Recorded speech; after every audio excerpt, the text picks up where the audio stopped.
Namaskar, good afternoon. Thank you for joining us today. We are here on behalf of the All India Congress Committee's Research Department to release this year's edition of the Real State of the Economy report.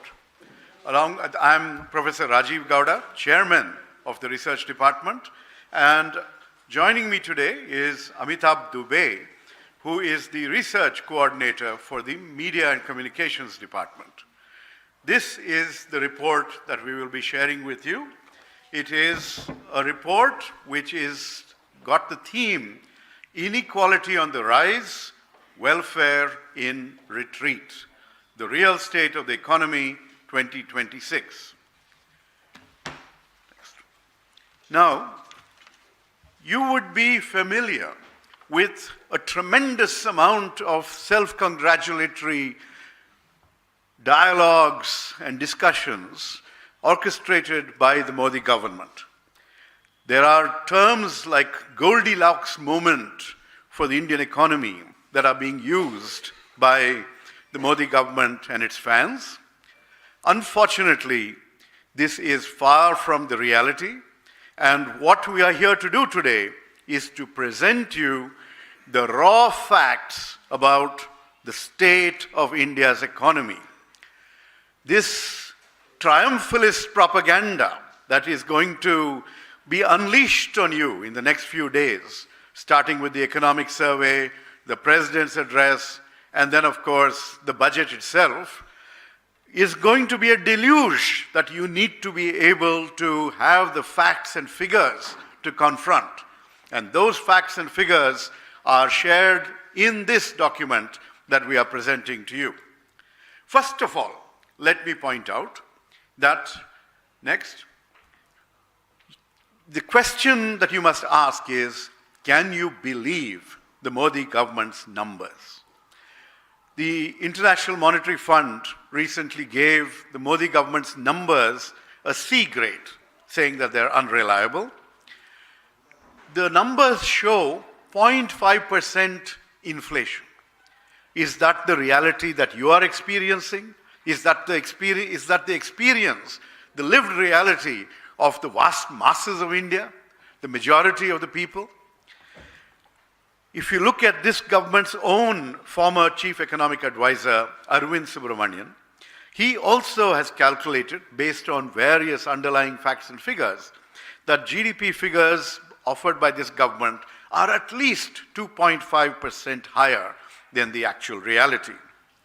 In fact, if you look at the 2024 numbers, the government calculates GDP using something called the production approach, and that is 9.2% GDP growth, but that's 47% higher than GDP calculated by another method called the expenditure method, which is 4.9%.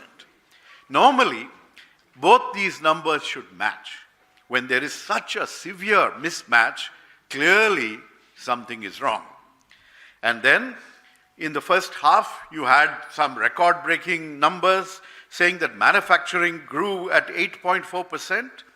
But if you look at the biggest component of manufacturing, the index of 8 core industries, that grew only by 2.9%. So where are these numbers coming from? Please ask these questions in the next few days when you're confronted with the government's data. Of course, you may all be asking this question as well. If the economy is doing so well, why is the rupee collapsing? We have seen the rupee being the worst performing currency in Asia against the dollar in the last 1 year. And this month itself, you have seen that the rupee is sprinting. It has fallen to by the end of the year, it had fallen to 91. And now, before this month ends, it has sprinted to 92. Is this the sign of a strong economy if the currency is weakening every day? If the economy is growing at this pace, you should see a flood of investments coming into India. Instead, you see the reverse happening. Foreign direct investment, net investment is is the other way around, is negative. And even Indians are preferring to put their money overseas. Every year, under Modi Sarkar, 4,000 to 5,000 high net worth individuals, millionaires, are fleeing the country. What do they know that everyone else doesn't? Further, if the economy is doing so well, where are the jobs? If you look between 2017-18 and 2023-24, the share of workers in manufacturing fell from 12.1% to 11.4%. In services, came down from 31.1% to 29.7%. We will be giving you all these details and a copy of the report, so bear with me as I keep moving forward. The first question that should strike you is, what happened to Make in India? Why is manufacturing employment dropping if Make in India is any kind of a success? Where are the jobs being created? In agriculture.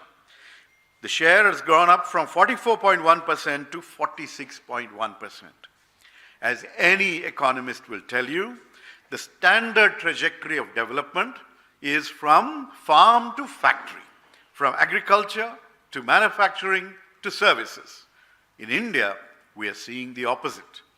Agriculture, the growth rate is only about 16%, and more population is now living off agriculture. It is going to be less productive and underemployed, and this is hardly the direction we want India to move forward with. Whatever jobs are being created in the low-value, informal sectors, particularly in the gig economy, and we know from what happened around New Year's that there is tremendous precarity and insecurity in terms of gig jobs. Further, even if you had a job, 40% of those with salaries have no contracts or paid leave or social security. Hardly a Goldilocks economy. Further, inequality is worsening. We've seen this from the time of the COVID recovery. We've essentially seen a K-shaped recovery. Those who are doing well are doing spectacularly well. That's the K-shape, the top arm of the K. And those, the rest of Indians, the vast majority, are sliding down every year. The government is in denial about this. If you look at this, the inequality, the top 10% of Indians capture 58% of national income. The bottom 50% get 15% of income. The top 10% own 65% of India's wealth. The bottom half own 6.4%. And our friends, the crony capitalists, the top 1% of India owns 40% of India's wealth. That is the level of inequality. 4 out of 5 Indians live off less than 200 rupees per day. 1/3 of Indians on less than 100 rupees per day. And net financial savings in households is at a decade low of 5.2%, and household debt has gone up sharply. Cumulatively, when it comes to direct taxes, people, you and me, are paying more direct taxes than all the corporates put together. So that is the reality of this government and the inequality that is flourishing under this government. Now, you recall this statement of the Prime Minister when the discussion about the caste survey came up. He said the 4 castes, 4 biggest castes for me are the poor, youth, women, and farmers. What has he done for them? For the youth, the first question is, where are the jobs? Between April to September 2025, youth labor force participation fell from 42% to 41.3%. What does this mean? If people are not in the labor force, it means that they are too discouraged. They've stopped even looking for work. That is the basic problem and plight of India's youth. Youth employment has come down from 35.8% to 35.2%. Unemployment has grown to 15%, And in urban areas, youth unemployment is 18.4%. Nearly 1 in 5 youth is unemployed in urban India. There was this idea that the Congress party had floated in our manifesto for the 2024 election about creating apprenticeships. And this government took that idea and set up something called the Pradhan Mantri Internship Scheme. It talked to all the leading corporates and announced that it was going to create lakhs of internships. However, the reality is that only 2,066 people have completed their internships, and out of those, only 95 have got job offers. Every year, about 2 crore youth enter the workforce, 95 get job offers. Okay? You know, the India Skills Report also continues to point out that only 1 in 2 graduates is actually employable, and there was supposed to be the Pradhan Mantri Kaushal Vikas Yojana, which is supposed to skill our youth and give them the capabilities to enter the workforce. Unfortunately, you should look at the CAG report on the functioning of the PMKVY, and it has turned out to be a spectacular failure.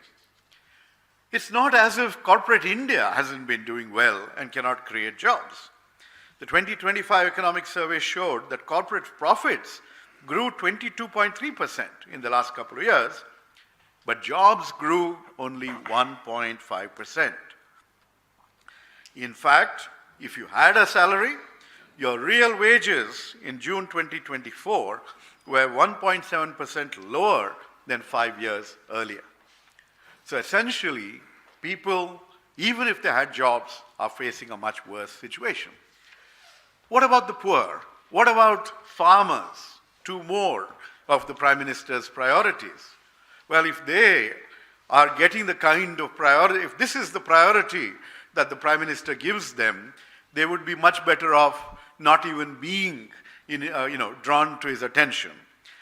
We saw in the last session of Parliament in the winter that essentially the Mahatma Gandhi National Rural Employment Guarantee Scheme was scrapped in favor of a new program where the right to employment, that empowering social safety net which the UPA had established. Look at this figure behind me, which came to the rescue of this government after COVID when people were back in their villages and trying to survive. This is the program that provided the safety net. Now the government has abolished it. It is going to pass on more of the burden to the states. And I can predict here, given the fiscal situation of the states, that this is as good as killing any program aimed at providing a social safety net for the poor and farmers in rural India. Essentially, this is a pattern that is not new. They have been starving Manrega of funds, and they have been using technology to exclude more and more people over time. What about the poor in general? Are they getting enough to eat? Well, are they getting adequate nutrition? The food subsidy as a percentage of budgets has been dropping considerably, and at the same time, 12% of our population remains undernourished. The portion tracker, as of just 2 months ago, said that 31% of India's children below 5 years are stunted. Stunted, wasted children. These are our children whose future development is being thwarted, is being crippled by the lack of attention that we need, from this government to their nutrition needs. Anemia in adolescent girls went up from 54% to 59% between the last 2 national family health surveys. We've just seen, and we are experiencing in this city of Delhi, the tremendous air pollution, air quality, which is so bad that the measurement is off the scale, that we're not able to even measure how bad the air quality is. And we just needed a reminder from the former IMF chief economist, Harvard professor Geeta Gopinath, who pointed out that pollution poses a greater threat to India's economy than even tariffs. Well, the State of Global Air report says that 20 lakh Indians died prematurely because of polluted air in 2023 alone. This is a silent killer, and people are not agitated enough. Last session, we had asked for a debate in Parliament, but Parliament was adjourned before we could get to it. The Lancet, the leading medical journal, says that if you monetize the value of premature mortality in India, it is equivalent to 9.5% of India's GDP. Is the government paying attention to that? What did the minister say? In Parliament, there is no direct connection between air pollution and health, okay, and lung disease. What else is going on? Are we investing in our children, in their education? Well, enrollment in government schools and aided schools has dropped tremendously. If 25 crore students enroll, only less than 7 crore actually make it to secondary school. So where is the workforce? What are we doing to our children and their future? And what happens? There are lots of positions, sanctioned posts in government schools, and they are lying empty. And this is not just, Modi government is an equal opportunity offender when it comes to education. It's not just government schools. They have slashed funding for higher education. They have not filled positions in central universities, in various All India Institutes of Medical Sciences, in IITs, IIMs. And the end result is the tragedy. Student suicides have surged by 65% in the last decade under Modi Sarkar. What about women? Another of the priority areas for Modi Sarkar. 1 in 4 urban young women who want to work cannot find a job. They will say women's labor force participation is increasing because they're asking the question and people are responding. But that is increasing because more are working in the farm, because men are moving to the cities, and more are working in unpaid household labor. That is not meaningful formal employment. 68 lakh students exited schools in 24-25, out of which 32 lakhs were girls. Okay. And more than half of pregnant women in India are anemic. That has all kinds of implications for them, for their childbirth, and for the children's health. And elderly women, of course, face disproportionate vulnerability and lack of financial security. And finally, when we think about our elderly, when we think about our most vulnerable, our disabled, what is the situation? The National Social Assistance Program, which provides non-contributory income security, has been slashed.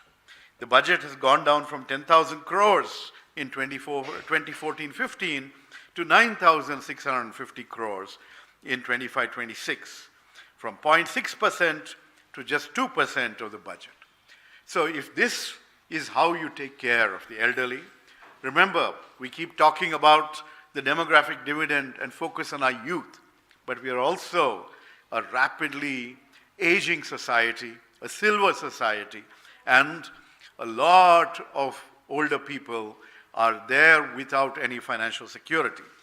Greater than 40% of elderly are in the poorest 20% of the population quintile, and 18.7% have no source of income. What is the social security amount that the government has frozen? 200 rupees per month. 78% of the elderly population does not receive any form of pension support. So clearly, there is so much that we have to share with you about what the true state of India's economy is, how inequalities are worsening, how in spite of that, in spite of having the figures, being aware of what is going on, this government willfully chooses to cut corporate taxes, but not to pay attention to social safety nets. It has cut the Manrega, the social safety net that took care of the poor in rural India in their most desperate times, when they had already brought it down to 30 days of employment. they proclaim that they're giving a guarantee of 125. I predict here that it will not come to even 10 days in the next year once the new VBG, Ramji program comes into operation. It is a tragedy for the people of India that this is the kind of mismanagement of the economy that they have to endure and suffer.